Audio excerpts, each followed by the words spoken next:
Lord forgive me for this trap shit. Sergeant Smack make it backflip. Telly Hank did with the action. With the vital speaking Spanish. Frank Matthews how I vanish. Poof. Came back like I'm King Tut. Gold BBS is on a beamer. When Fat Cat was 10 queens up. Ball off the profit, not the re-up. Fly like Puerto Rican Jesus. Uptown like I'm Baby May. Just caught a touchdown from the bay. Like, come on, bro, take me with you, bro. I can make it to the hospital. I just need to go to the hospital. Oh, like, nigga, fuck you. Like, let me take you to the fucking hospital, boy. Your ass about to fry right here. And if they come save you, then they come save you. If not, then your ass toasty. You're gone. Last day. Last supper. Whatever the fuck he ate before he came there. That shit gone.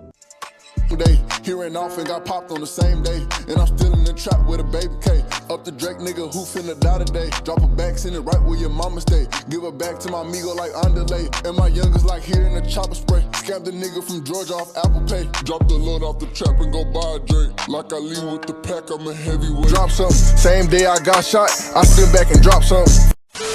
New tonight at 10, the man gunned down in River Oaks last night has now been identified. Darrell Gentry was killed in a hail of gunfire on a mid-lane near San Felipe. That's according to the medical examiner's office. All night, we've been working to verify reports the victim is a rapper who goes by BTB Savage. Although investigators will not confirm it on the record, an online business filing indicates Gentry is the manager of an LLC under the name BTB Savage. ABC 13's Jessica Willey is live with what that rapper revealed days before this shooting. Jessica? Yeah, BTB Savage did a lengthy interview that went viral earlier this week. Viewers commented that it seemed like he was bragging that he killed someone in self-defense and that he wasn't concerned about retaliation. Add to that he followed that interview by posting photos of himself in the bloody crime scene. We're going to show you those photos. A warning, they are graphic. We have blurred the background. San Antonio rapper BTB Savage standing in the middle of a bloody crime scene inside his own apartment. He posted 2 pictures on social media yesterday afternoon showing off the watch and chain he thought a robber was targeting in what was described as a self-defense shooting 2 months ago in San Antonio. 2 hours after those social media posts, It's not random. Yeah. Darrell Gentry, who has a registered business in Texas under the name BTB Savage Entertainment, was dead on mid-lane in Houston. I could tell you there was a number of shots fired, as evident by the casings that's on the ground. We do believe this is a targeted. The victim's white Mercedes was riddled with bullet holes.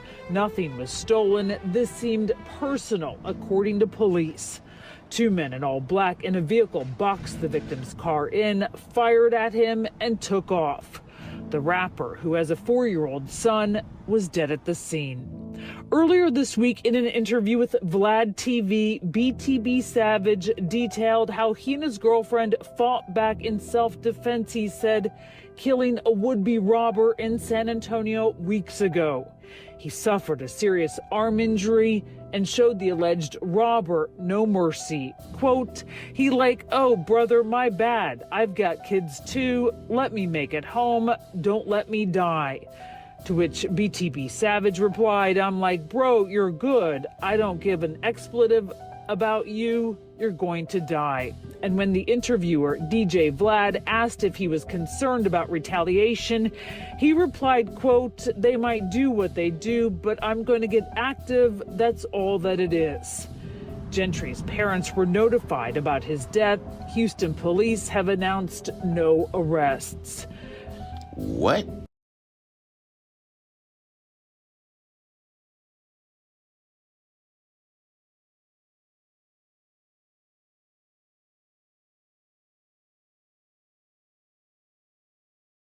What?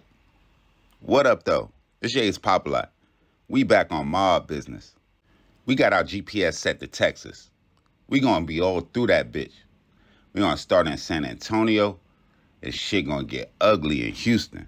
Now today, I'm gonna do my best to go over the career and explain the situation surrounding the death of a 26-year-old man by the name of Darrell Gentry, better known as BTB Savage. Now, since about mid-February or so, I got a slew of requests for me to look into and to cover a scam rapper that had been involved in an attempted fatal home invasion. Now, it seemed like the requests had begun to die down until about last week or so, when the requests would begin to pick up, and I also would begin to get tagged and mentioned in certain posts involving an interview that said rapper had done with DJ Vlad. And within less than a week from doing the interview, the rapper would be murdered in what police would call a targeted attack, where his vehicle would be riddled with bullets. Now, the up-and-coming rapper, who is said to be from Cleveland, had just started getting his feet wet in the music industry, releasing about a dozen videos or so, with the first being a song titled Dolce Gabbana that was released about 2 years ago on September 23rd, 2020. Though new to music, it didn't seem like he was new to the streets, and especially new to scamming, as in that song, one of the lyrics would state how he scammed a nigga from Georgia on Apple Pay. And he would even get deeper in one of the more popular songs on his channel that amassed about 200,000 views, titled Scam Story. He would go into more detail, rapping about the ins and outs of performing financial fraud over the telephone. The video would be shot at an unknown Bank of America location, with the intro to the song being a recording from Bank of America detailing that the available checking account balance had $1 million+ in it. Now, a lot of the speculation on the internet was he died over the DJ Vlad interview, and that may well be true, as he would go into details about the specifics of the home invasion. But if the interview was the true reason for his death, with this being a cause and effect world, it's really not the interview, it's the actual murder that he was discussing during the interview.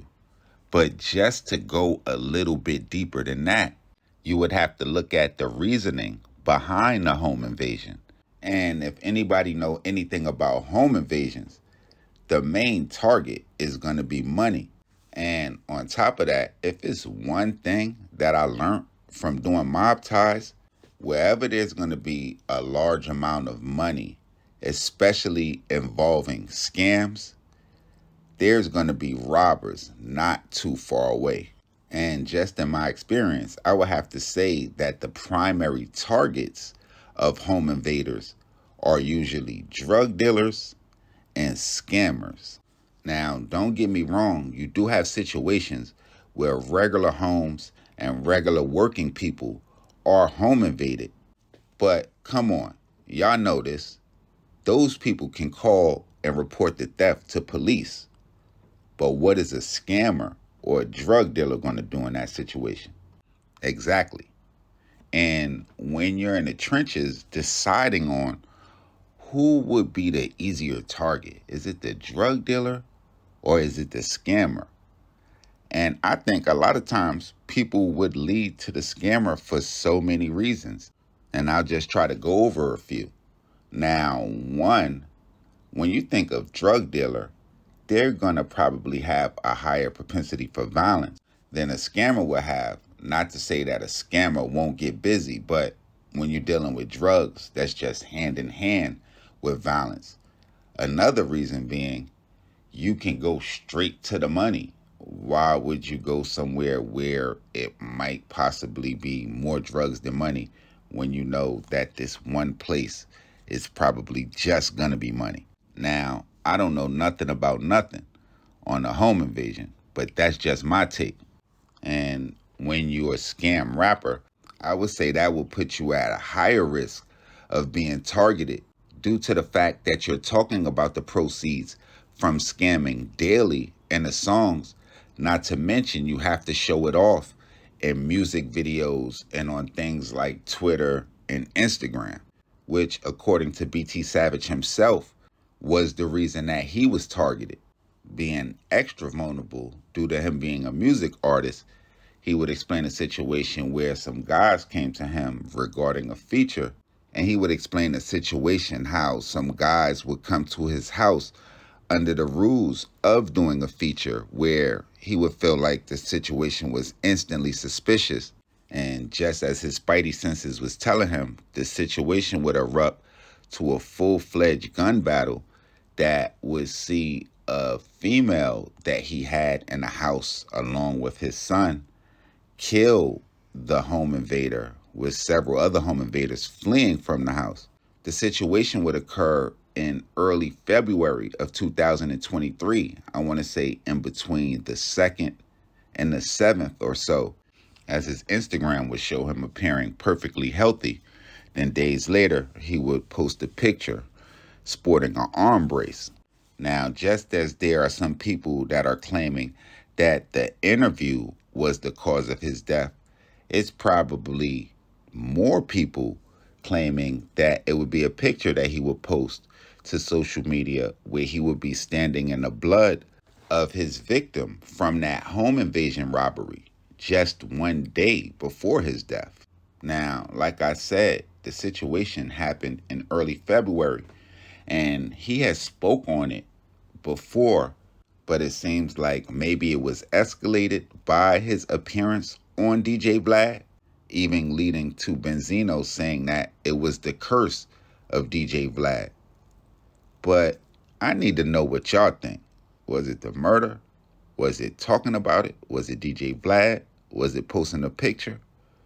Or was it some random shit from a nigga that he scammed somewhere else? Who knows? Y'all get in the comment box. I definitely need to know y'all take. Y'all make sure y'all hit the red subscribe and the bell right under this video so y'all know when this real Trill Spill shit is dropping. Y'all get in the comment box below like I said. Y'all let me know how y'all felt like it played out. Y'all let me know what cities we need to go to, what stories we missed, what we got wrong, what gangsters we need to talk about. Shout out to everybody that was tagging me, mentioning me, and direct